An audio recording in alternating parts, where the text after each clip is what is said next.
That I need you. Would you tell me that you need me? Yeah.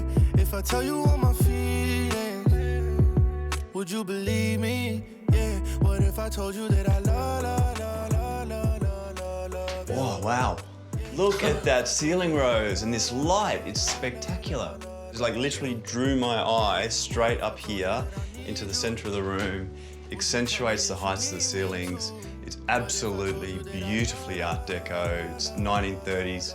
They have a faithful skirting board. They have a faithful architrave. They've got faithful doors and handles. Totally stunning. You have clearly done your research and done it very well. It's a very pretty room. I'm loving the play of light in here. There's a lot to love.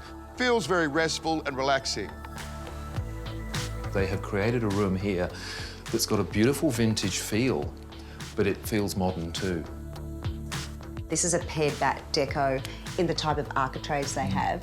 The doors are my favourite in the room. She was also impressed that you had taken the Asian influence of the Deco period with the bamboo feature picture frame. There was a very big Asian influence in deco that not a lot of people sort of bring forward, and I'm very happy with that. But as much as she liked the shutters over the window, Plantation shutters do not say deco. It's not true to the period. I would prefer to see curtains of some description and drapery.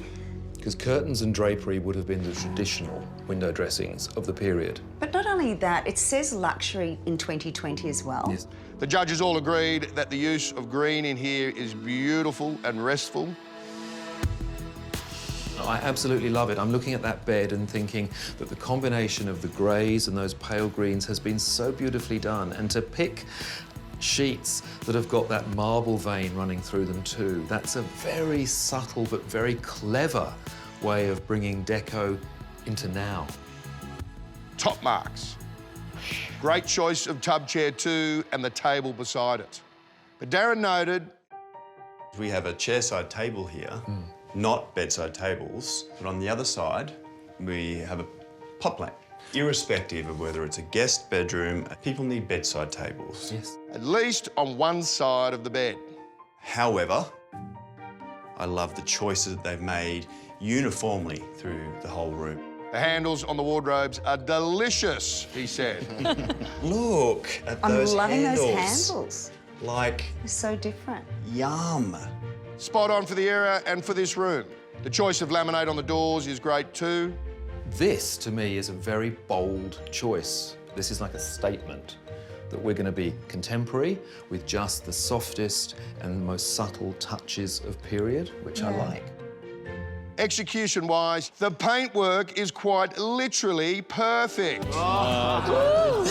Yet another level up on House 2, which was already a level up on House 1.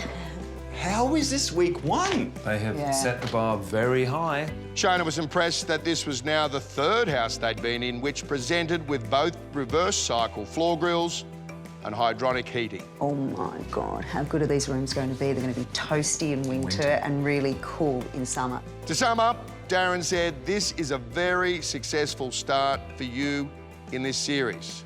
Punch in the air for these guys. Go Daniel and Jade, yay. The calibre of workmanship and finish and planning and styling is spectacular. Mate, that was nuts. First That was week. amazing.